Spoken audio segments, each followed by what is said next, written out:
Welcome to the deep dive. Today, we're jumping into the latest whispers, the latest reports, all about Google's next big thing, the Pixel 10 series. We've been looking at some really fresh stuff, mainly coming out of 9 to 5 Google, and they're citing info from Android headlines and Android Authority. So our mission really is to unpack what we're hearing. We're talking rumored upgrades, things like the display getting better, maybe fixing some old complaints, and maybe some big boosts in battery and charging.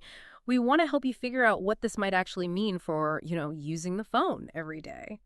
Okay, let's get into it. Yeah, and what's really interesting, I think, is looking at these early details and seeing sort of what Google seems to be prioritizing this time around, especially if you compare it back to older Pixels, right? And where people have been saying, hey, we need this fixed. It feels like it's less about just, throwing bigger numbers out there and more about refining that core experience, maybe tackling some of those persistent pain points. That's a great point. It does feel like these aren't just random upgrades thrown at the wall. It suggests maybe Google's really focusing back on the fundamentals. So let's start with the thing you'll be looking at constantly, the screen. The reports are suggesting some pretty noticeable display enhancements. For the regular Pixel 10, the base model, we're hearing maybe a 6.3-inch FHD plus display, but with a peak brightness of like 3,000 nits, which is a lot. It really is. For anyone maybe not totally up on nits, it's just how bright the screen gets. So 3,000 is, well, it's almost like a flashlight, right? It should make it super visible outside. Exactly. And it pushes that base model right up there, matching what Google claimed for the Pixel 9 Pro and Pro XL last year. And it's a big step up from the 2,700 nits on the base Pixel 9. Okay, so base model gets super bright. What about the others? Well, it's not just that peak brightness number either. The declared HDR brightness is also apparently getting a bump across the lineup. This declared brightness, that's what the screen can consistently sustain when you're watching HDR movies or looking at photos. It makes everything pop more, better contrast, more detail. Right, for that rich content. Yeah. So the base Pixel 10 is supposedly hitting 2,000 nits there, up from 1,800. And then the Pixel 10 Pro and Pro XL, they're expected to hit 2,250 nits, up from 2,050. Even the Fold, the Pixel 10 Pro Fold, looks like about a 10% increase for both the inside and the outside screens. That is a lot of brightness talk. And like you said, it seems aimed squarely at that outdoor visibility issue. I mean, I've definitely been there squinting at a dark screen at the beach or something. We all have. Yeah. So 3,000 nits peak, that sounds genuinely useful, but brightness isn't everything for a display, is it? What about how comfortable it is to look at? Yeah, that brings us to PWM, the refresh rate for pulse width modulation. So for people who follow display tech, you'll know Pixels have sometimes caught flack for having lower PWM rates than some competitors. Right, the flicker thing that can cause eye strain for some people. Exactly that. Some people are really sensitive to it. The good news, or the rumored good news, is that the Pixel 10 Pro models, the Pro and Pro XL, are supposedly jumping from 240 hertz up to 480 hertz for PWM. Okay, 480 hertz. Is that like the best out there? It's not the absolute highest. Some phones go even higher, but it's a really significant leap for Pixel. It should make scrolling and just using the phone for hours feel noticeably less tiring, especially if you're sensitive to flicker. And it does bring them more, sort of in line with what Apple and Samsung offer on their flagships.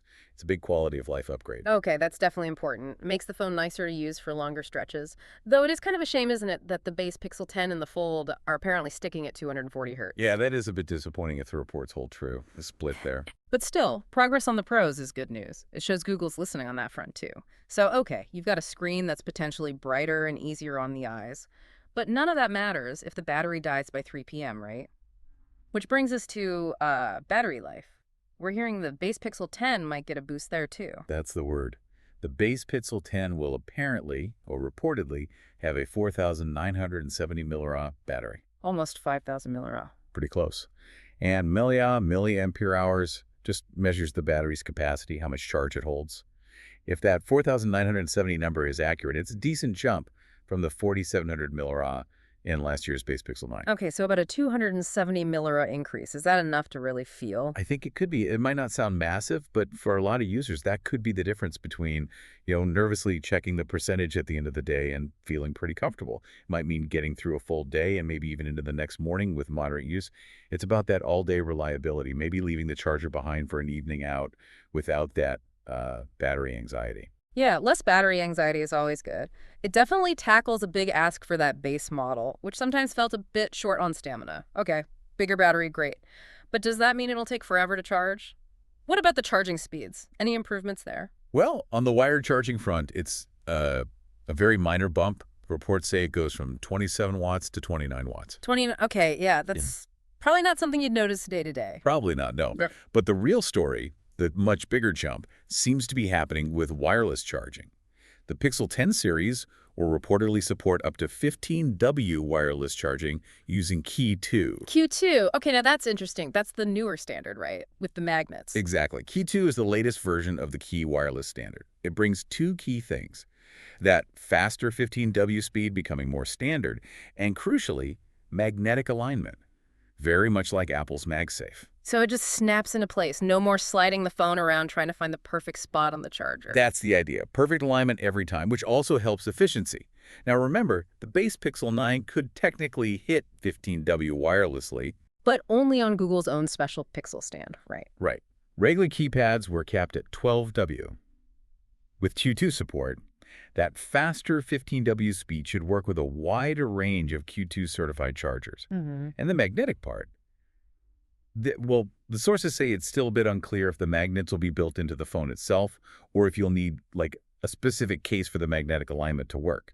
Okay. But the reports do explicitly mention Q2, which does make built-in magnets seem maybe a bit more likely than we thought before.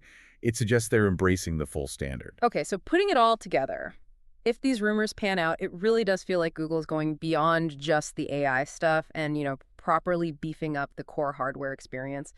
You might get a display that's way brighter outdoors, easier on your eyes, at least on the Pro models with that higher PWM. Yeah. You get potentially better battery life on the base model, which is huge for reliability. And then faster, easier, more versatile wireless charging for everyone with Q2. So what does this all mean for you, the listener? Well, it could mean a more comfortable phone to look at, one that lasts longer, and one that's less fiddly to charge wirelessly. It addresses some really long-standing user complaints. And I think this raises a really important question to think about, doesn't it? As we see these hardware capabilities like the displays and the charging getting better and better, how much of the future Pixel experience is going to be defined by these physical specs, these hardware improvements, versus the AI features and the software magic that Google is always so, famous for? It's something interesting for you to consider, maybe. How do you weigh those things up when you're choosing your tech? Do these kinds of fundamental hardware upgrades make the Pixel feel like the complete package you've been waiting for?